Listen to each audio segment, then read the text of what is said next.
1 Tesalonika pasalnya yang pertama, hari Selasa tanggal 2 Juni 2026. Kita mengucap syukur sudah masuk hari kedua di bulan 6, sudah masuk pertengahan tahun 2026. Sangat tidak terasa waktu berjalan, seperti firman Tuhan yang kita baca kemarin di Kolose 4 ayatnya yang kelima. Hiduplah dengan penuh hikmat terhadap orang-orang luar, pergunakanlah waktu yang ada, pakai waktu yang ada. Nggak terasa sudah masuk bulan ke-6 di tahun 2026. Apakah waktu dari bulan Januari sampai bulan 5 kita sudah pergunakan dengan baik waktu itu?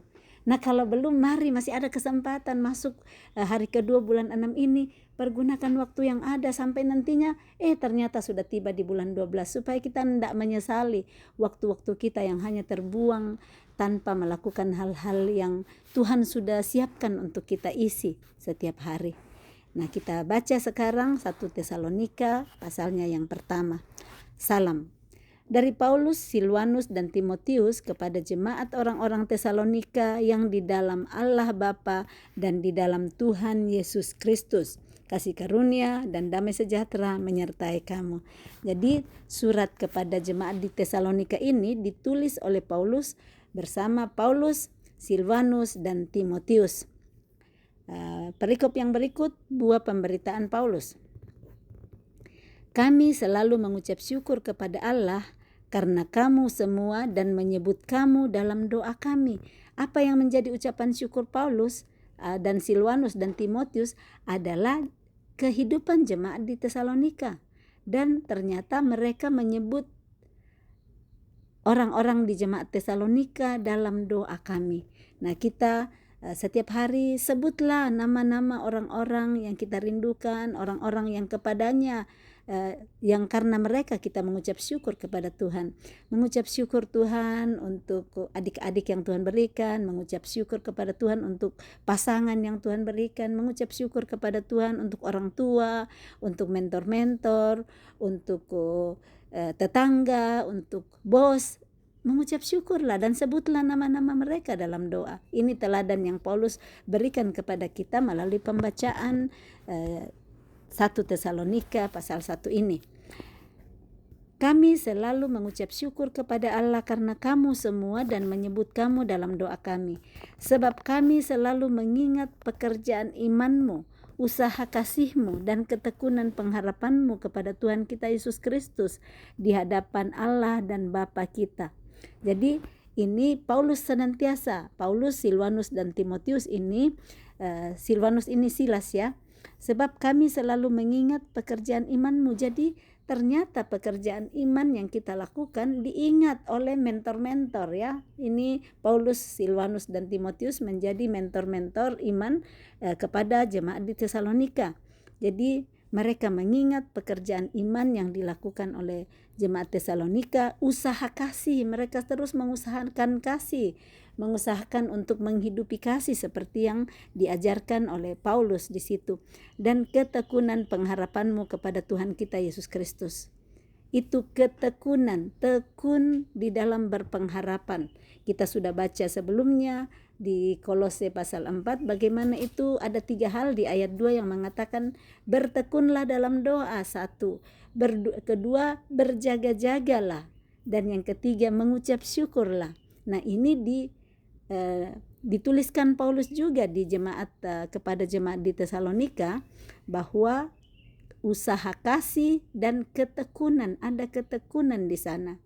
Untuk bisa mendapatkan buah dari apa yang kita harapkan, itu dibutuhkan ketekunan. Karena kalau kita mengharapkan sesuatu dan kita tidak tekun, kita akan stop berharap.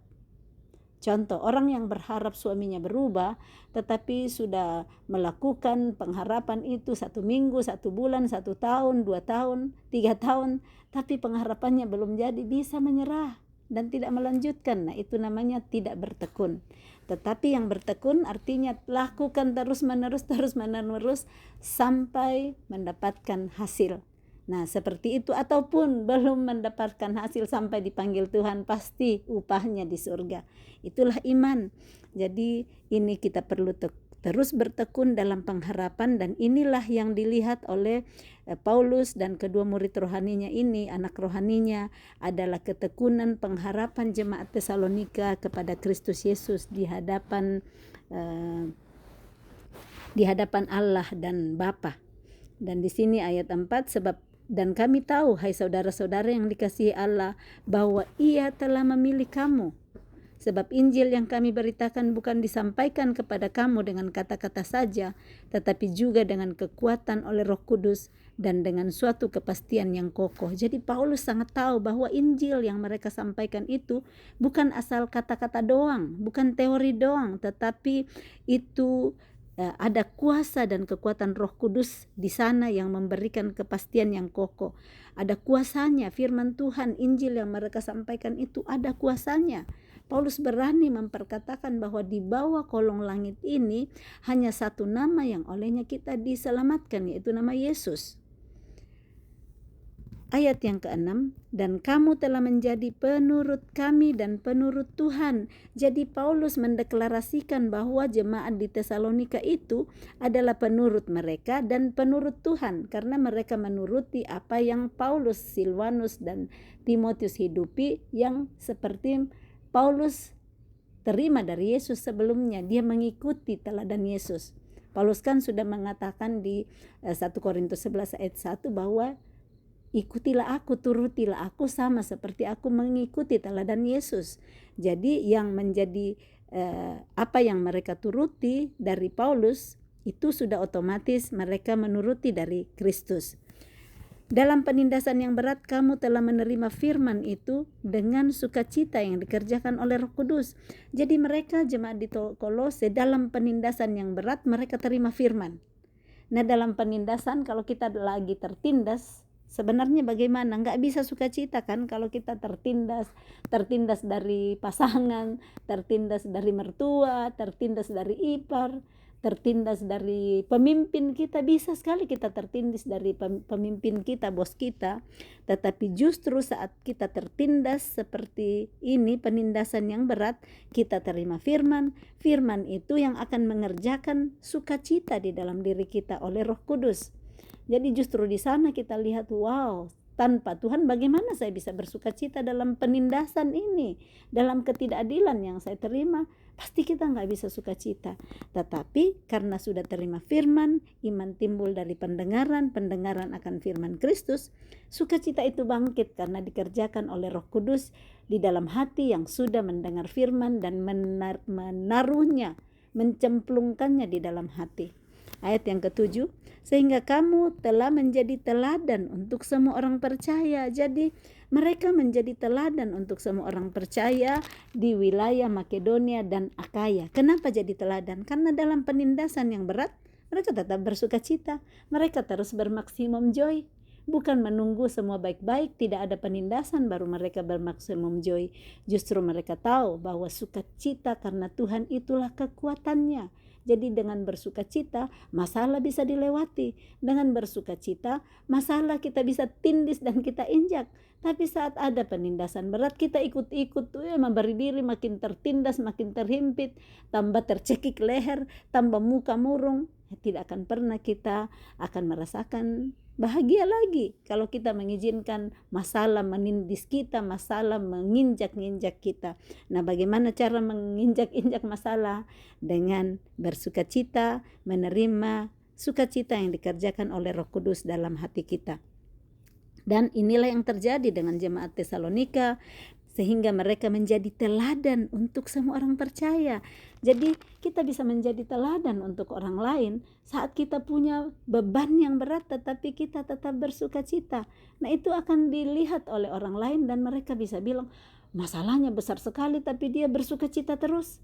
Dan sukacitanya itu enggak dibuat-buat, enggak cuma di depan orang sukacita, kalau sendirian nangis-nangis di kamar. Ayat 8, karena dari antara kamu firman Tuhan bergema, bukan hanya di Makedonia dan Akaya saja, tetapi di semua tempat telah tersiar kabar tentang imanmu kepada Allah, sehingga kami tidak usah mengatakan apa-apa tentang hal itu. Jadi dari antara mereka firman Tuhan bergema. Firman Tuhan bergema bagaimana saat orang mendengarkan kita menghidupi firman. Saat orang mendengar kita tertindas tapi kita tetap bersyukur. Seperti itulah ternyata firman bergema. Firman bergema di Makedonia, di Akaya, dan di semua tempat telah tersiar kabar tentang imanmu kepada Allah.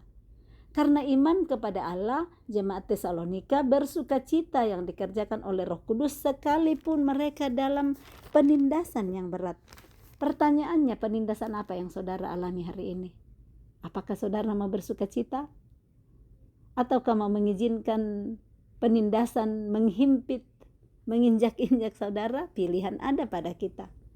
Saya mau memilih untuk tidak ditindis oleh penindasan, tetapi saya yang mau menginjak-injak penindasan dengan bermaksimum joy, dengan bersukacita yang dikerjakan oleh Roh Kudus di dalam hati saya saat saya memilih untuk bersukacita. Saya nggak bisa kerjakan sendiri itu sukacita, tetapi Roh Kudus yang sanggup untuk menolong mengerjakan itu saat saya memilih untuk bersukacita di dalam setiap penindasan-penindasan yang saya alami. Dan penindasan itu indah buat roh kita karena roh kita semakin kuat, roh kita semakin manis. Itulah tujuan dari penindasan, penderitaan-penderitaan yang kita alami. Itu tujuannya baik untuk kita semakin rendah hati, semakin sabar, semakin murah hati, semakin menguasai diri, semakin melihat saya tidak mampu tanpa Tuhan. Ayat yang berikut, jadi ini tersiar kabar, didengar orang lain, sekalipun kita tinggal jauh, ternyata yang di Toraja, yang di Batak, yang di Bali, orang sampai Australia kenal, orang sampai Amerika dengar tentang imannya. Maukah saudara yang didengar tersiar kabar tentang kita adalah tentang iman kita, sekalipun kita hidup dalam penindasan, atau orang dengar, itu katanya orang Kristen, katanya murid, katanya orang percaya, tapi bicaranya hambar sama orang, ketus sama orang, jadi batu sandungan sama orang. Berbicaralah dengan manis kepada orang lain, berkata-katalah dengan penuh kasih seperti Paulus ajar di Kolose pasal 4 ayat yang ke-6. Hendaklah kata-katamu senantiasa penuh kasih, jangan hambar. Kalau ada yang masih hambar kata-katanya hari ini, mohon ampun sama Tuhan, ubahkan cara berpikir kita tentang apa yang saya mau katakan. Saat kita ngerti firman, kita mau berkata, kita ganti kata-kata kita, pikiran kita, dan mulai berkata-kata yang penuh kasih. Mulai membangkitkan semangat orang lain daripada hanya mengkritik orang lain. Kita mencoba membangkitkan semangat mereka. Kamu baik sekali hari ini, kamu manis sekali, kamu cantik. Tapi jangan juga bohong ya, kalau di dalam hati nggak cantik, carilah apa yang bisa dipuji. Jangan bohong juga untuk diri kita sendiri, cuma di mulut. Ayat yang ke-9, sebab mereka sendiri bercerita tentang kami, bagaimana kamu sambut, dan bagaimana kamu berbalik dari berhala-berhala kepada Allah untuk melayani Allah yang hidup dan yang benar, dan untuk menantikan kedatangan anaknya dari sorga yang telah dibangkitkannya dari antara orang mati, yaitu Yesus yang menyelamatkan kita dari murka yang akan datang.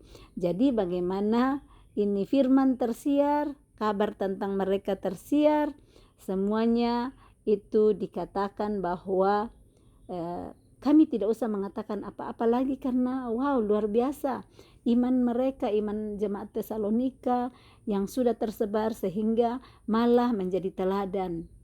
Bukan malah ya, kata malah nggak cocok di sini, sehingga mereka menjadi teladan buat orang-orang percaya lainnya.